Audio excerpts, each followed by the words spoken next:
hello everyone, and welcome to week 2 of our course on the history of artificial intelligence.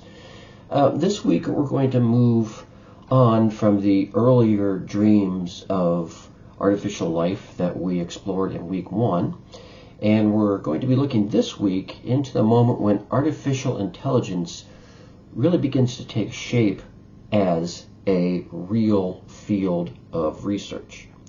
So, last week, as you remember, we looked at the myths, the stories, the philosophical questions, the fantasy novels, and the mechanical devices that reflected humanity's long fascination with creating, or at least thinking about creating, intelligence outside of the human body.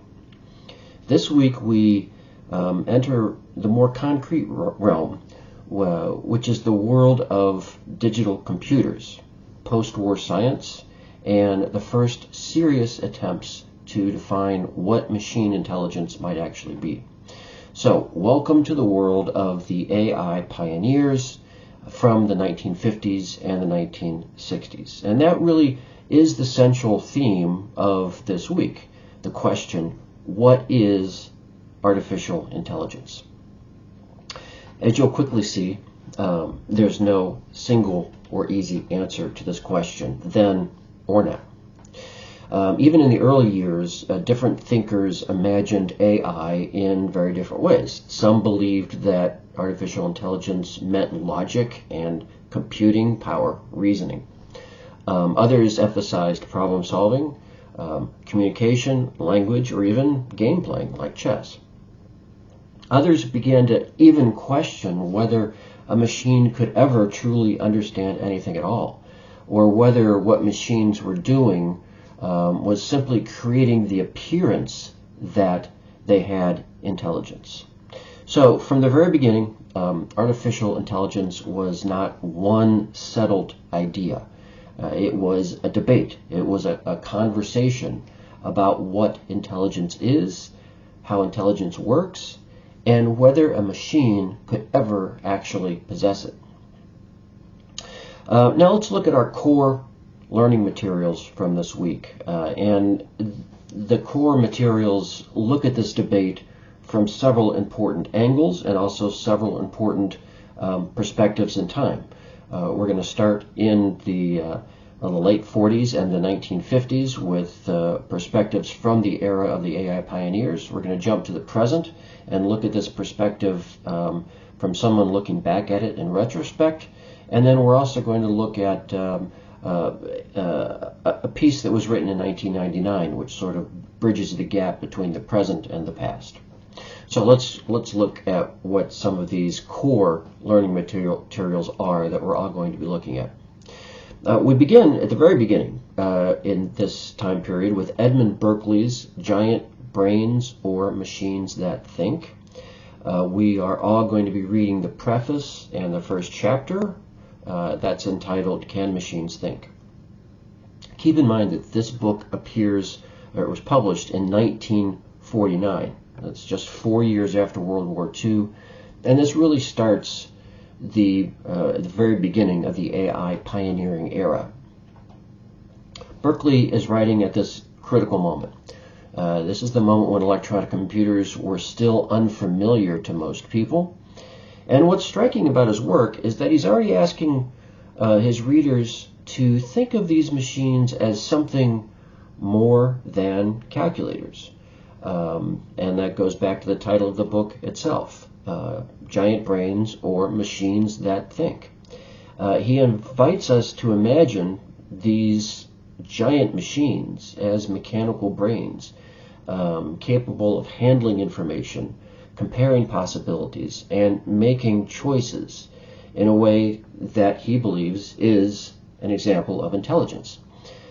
Today, this might sound obvious to everyone, especially everyone taking a course in the history of artificial intelligence, but in 1949, this was a bold and an imaginative claim.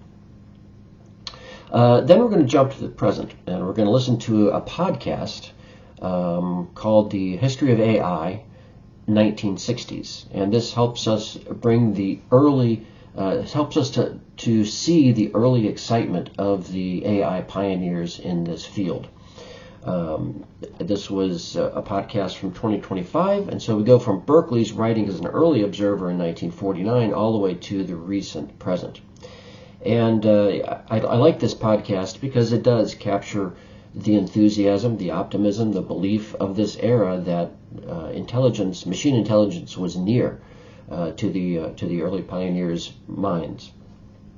They believed that machine intelligence would be achieved sooner than later, and that they eventually found out that it would not be achieved in as quick of a time frame as they imagined. The podcast also reminds us that this optimism was supported by institutions, not just the AI pioneers, but these institutions funded and was supported by the larger Cold War research environment.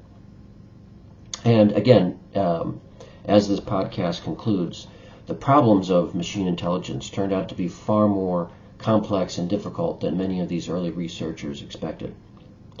Another important core reading from the present is Joni Penn's 2023 essay entitled Animo Nullius. That is Latin for no person's mind. And this piece adds a critical perspective to this week by challenging the simple origin story that AI began only as an exciting intellectual breakthrough. Penn wants us to look at this from a different perspective. She wants us to think more carefully about power, about who shaped the actual story of AI, and about the military, political, and technological systems in which the field of AI developed. In other words, it reminds us that AI is not just a history of ideas, it's not just a history of the pioneers, but also of institutions and influence on the history of AI and its fundamental core of what the pioneers were working on. Our final reading that everybody is going to be addressing this week comes from a 1999 chapter from the National Research Council's book entitled Funding a Revolution. It helps us see that AI became a field, again, not just from the minds of these brilliant individuals, but because governments and organizations funded research, built laboratories, and created the structures that really enabled the field to grow. So even at this very early stage of the 1950s and 1960s, AI is a story about knowledge, money, power, and ambition, all sort of combining together and working towards the common goal of achieving machine intelligence. So, just like last week, after you get through the core materials, you get some flexibility and you get to choose one of three learning paths that most interest you. So, learning path A focuses on these founders of AI. In this path, you'll encounter the big names: Alan Turing, Claude Shannon, Alan Newell, Herbert Simon, Marvin Minsky, along with the context of the important Dartmouth conference. Alan Turing's famous essay, Computing Machinery and Intelligence, reframes this question of machine thought by asking not whether a machine thinks in some abstract way, but whether or not it can successfully imitate human conversation. Shannon approaches this question of intelligence through game playing, especially chess. And chess becomes an early testing ground, a proving ground for machine reasoning. Newell and Simon moved into problem solving, showing how symbolic logic could be used to imitate aspects of human thought. And so if you want to understand the early pioneers, the founders of AI, this is an excellent path for you to pursue. Learning path B looks at this from a broader area. It looks at AI as a new discipline. This path is less about one single founder and more about how AI became a recognized field, a discipline unto itself. You'll read about the relationships between artificial intelligence and computer science. Again, we'll see the Dartmouth proposal in the conference. You will be introduced to J.C.R. Licklider and his ideas about human-computer interaction, and also Joseph Weizenbaum's ELIZA, and more about ELIZA in a little bit. But this path especially is important because it helps us to understand something simple. How was AI named? How was it organized? How was it introduced to the public? It also raises an important question that still matters today. When does a machine seem intelligent in conversation? When it happens, what is really going on? Is a machine actually intelligent, or is it just mimicking intelligence? Learning Path C then explores this idea of ultra-intelligence. This path moves beyond the immediate technical questions and into really what were the long-term possibilities? What was going to be the future of AI studies, and when would the future of AI come to be realized? Irving John Good introduces the idea that a machine might actually someday become more intelligent than any human, and that the machine, this intelligent machine, could start to improve itself further, creating a dynamic transformation in history. We'll also see Arthur C. Clarke, who expands this future-oriented vision. And if his name sounds familiar, of course, he was the co-creator of 2001: A Space Odyssey with Stanley Kubrick. This was the novel and the film that gave us the famously unsettling AI named HAL 9000. Finally, in the Learning Path C, you're going to be looking at John McCarthy's essay that pushes us to think philosophically about how intelligence, knowledge, and causality might be actually represented in a machine. So if you're drawn to the biggest possible questions about AI, I think this path will appeal most to you. Okay, so once we've finished all of our core learning materials and the selected learning path, we're going to be turning to the discussion boards. And this week's discussion asks you to reflect on which early vision of the AI pioneers you found most convincing, what was most interesting to you, or what do you think was most historically important. And whatever you choose, you can choose a person, you can choose one of the texts that we're going to be reading, or you can choose a system that was described from this week. But whatever you choose, I want you to think carefully about what it suggests that intelligence, machine intelligence, actually is. Does machine intelligence mean logic? Does it mean problem solving? Does it have more to do with language use, pattern recognition, strategic play in a chess game, or is intelligence something else? I also want you to reflect on whether that early vision that we read about from the 1950s and 1960s, does this still shape how people understand AI today? In many ways, I think it does. Many of our current arguments about chatbots, reasoning systems, creativity, machine intelligence, these are all really updated versions of debates that began in the earliest decades of AI. And this is another reminder that history remains relevant to our present and also our future. As part of the discussion, we're going to have our first hands-on AI segment. And I'd like you to spend 5, 10, 15 minutes interacting with something called ELIZA. And this was really one of the first chatbots in existence. And I believe that this is important because it reveals something fundamental about AI and also us.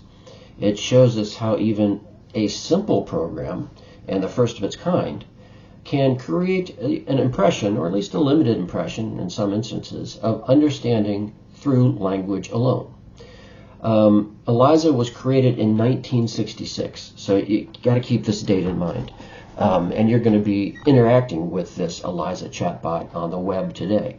Don't expect it to be anywhere nearly as conversational or intuitive as a current chatbot. But as you interact with it, try to put yourself back into the year 1966. Pay attention to your reactions and try to think about this being the first time you had ever actually interacted with a computer before. Were there moments where it seemed more intelligent than you expected? Did the illusion ever briefly work on you that you were actually conversing with a computer? At what instance did that illusion break down? And did you realize that this was just a programmed machine that really had no sense of who you are or what you were talking about? So I think that this exercise is important, not only because ELIZA is historically significant, but it helps us think about one of the biggest recurring questions in all of AI history. What is the difference between real understanding and the appearance of machine understanding? Why are, in many cases, human beings so quick to attribute intelligence, emotion, or even personality to a machine? So by the end of the week, I hope we come up with a few main takeaways. The first is that artificial intelligence did not begin as one clear and agreed upon idea. It emerged through competing definitions of what intelligence itself might actually be. Second, AI became a field not only through the brilliant ideas of its pioneers, but also through institutions that was shaped by research funding and also public demonstrations. And the final takeaway is this. I think that many of the most important questions we still ask about AI today were already present in the beginning. Questions like, what counts as intelligence? Can a machine think, or can it only imitate thinking? And also, why are we so ready, and also why are we so eager to see the replication of a thinking mind within a machine? These are not just technical questions, they're historical questions, and we're still debating these ideas today. So, I look forward to seeing what learning path you choose. I look forward to your reactions to meeting ELIZA, and also debating the week's central question, what is artificial intelligence? So have a great week, and I will see you on the discussion boards.